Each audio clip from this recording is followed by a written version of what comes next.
Hey everybody, I was on TikTok a second ago and hey, how are you? I was just on TikTok a second ago and because TikTok for some reason is so wishy-washy, 1 minute is working and the next minute is not. Like this morning when I went live, I had no issues with the in and out or the Wi-Fi or the disconnecting, but when I got on it just now, it was, in and out. So this video is being who you are. Actually love who you are. So being who you are is a great honor. To know yourself and walk in that and walk in your purpose and walk in what God's called you to is something great.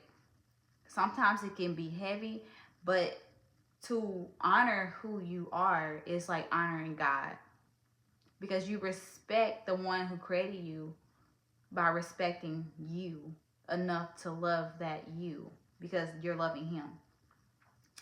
Loving who you are is deeper than just having acceptance of others. You don't need acceptance of others. You need the acceptance and love and appreciation of yourself. That's the issue with most people. They fail to realize that they don't need other people's acceptance, other people's validation. You don't need people's approval to love yourself. You don't need other people's approval to be who you are, to walk in your calling, to live in your dreams, to fulfill a purpose or walk in millions, multi-million dollars, right? You don't need someone telling you, validating you, accepting you, or approving you because you are approved by God. So love who you are. Don't allow yourself to become a doormat to people because at the end of the day, if they are not rooting you on, encouraging you to be your best self, holding you accountable for your wrongs, accepting you for who you are, supporting you when you have victories, cheering you on. You need people in your circle that are like-minded, that has the overwhelming abundance that comes with them. They share the hardships together. You share the wins together. You encourage each other. You hold each other accountable. You do all these great things. You have to be mindful of the circle that you keep. You have to be mindful of when you trying to grow, when you're trying to thrive and be a better person, you have to be mindful of the kind of people that's around you. Because you can't take everybody with you going to your millions, going to the things that you want. Hey King, how are you doing? So you can't take everybody with you where you're trying to go, where you're trying to be. You have to be mindful of the relationship, friendships, business partners, anything in your life, even if it's family. You have to be mindful of the family you keep around you.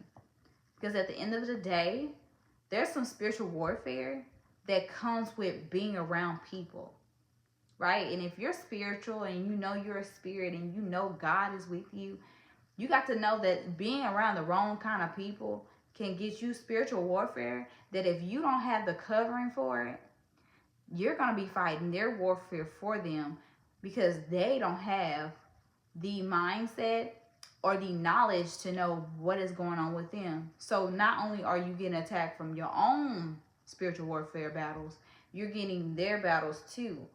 And you have to fight all this warfare for nothing. For what? Walk in your calling and choose the right people to surround yourself with that are striving to do greater with God, to improve their relationship with God, to know who the Lord is, and to walk fully in something that is serving to people, right? And I'm not saying everybody is called to do something great, right? But everybody has something they serve great in. You don't have to be great at something big to do great service. Your calling don't have to be great for you to be a great servant of something really great. And that's what people fail to realize. The anointing can be great. The heaviness of the anointing can be great. The call in your life can be great. But loving who you are is the most impactful thing and the most honorable thing you can do, simply because if you're honoring and loving this you, you can honor and love the God in you. Because giving yourself, when you allow people to run over you, treat you like a doormat, come in your life, treat you like trash, and leave you with the trash to take out, you're allowing them to treat not only you like that, you're allowing them to treat the God in you like that. Because if you believe you're a child of God, then you allow them to mistreat the God in you, the God of you, right? The God that's covering you, right? And you're allowing them to mistreat your Father, not just you. You're not by yourself. You're not walking this life alone. God is in you. You're not alone. God's always with you, right? So when you allow people to just come in your life and mistreat you, treat you bad, say things to you, you know, it's he says in the word, he says, bless those who persecute you. So he does have a way of like handling situations and handling things, but you just can't allow people to be in your life mistreating you. It's different if people come against you, persecute you, and speak against your career and speak against you as a person, and they not in your life.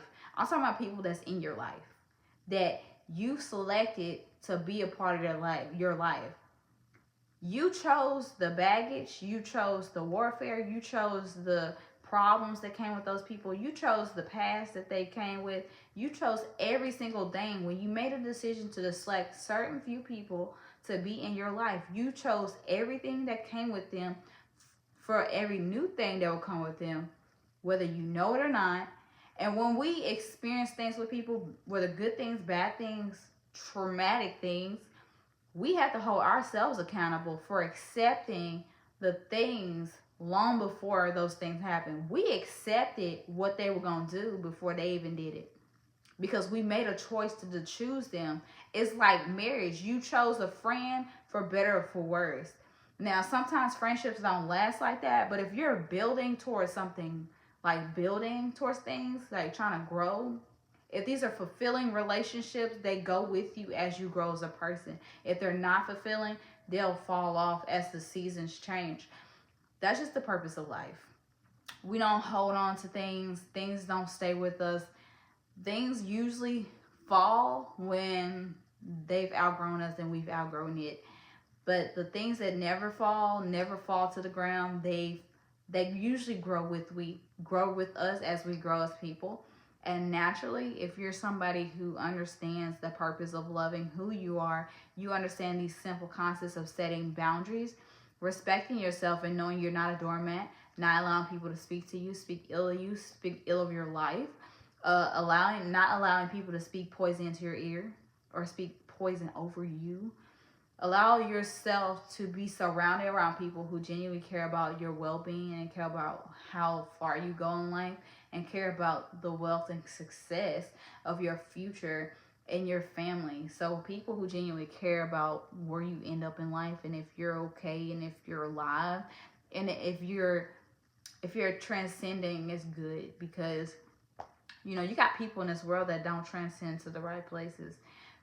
You got people in this world that don't know Jesus when they die. You know what I'm saying?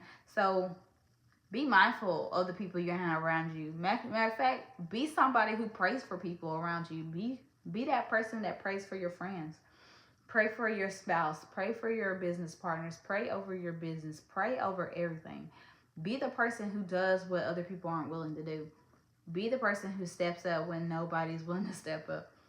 And be that person who understands when it's time to leave because somebody's mistreating or taking you for granted. Don't allow people to come in your life and take you for granted. So that's the message. Because I preached it on TikTok for a long time before the live started messed up. I came on here to finish it. Now, everybody who said they would come, I hope they saw it.